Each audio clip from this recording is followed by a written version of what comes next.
আপনি খেয়াল করেছেন কিনা জানি না, দেখবেন আপনি যতই ভালো হন সবাই আপনাকে পছন্দ করছে না।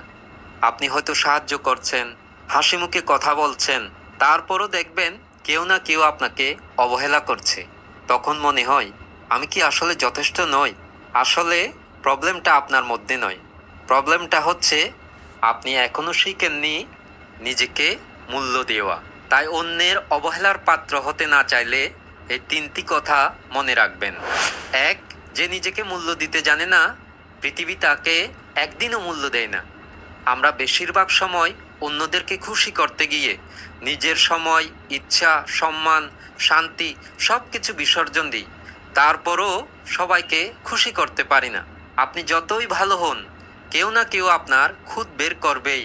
তাই অন্যরা যে যাই বলুক, নিজেকে নিজে কখনো মূল্যহীন ভাববেন না।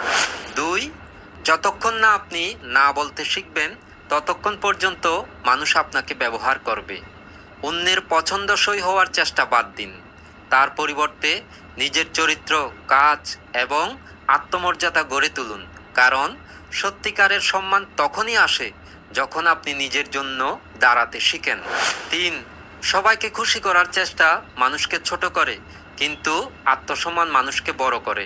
মনে রাখবেন, লোকেরা সবাইকে ভালোবাসে না, কিন্তু যে মানুষটা নিজেকে ভালোবাসে, একদিন পুরো পৃথিবী তাকে শ্রদ্ধা করতে বাধ্য হয়।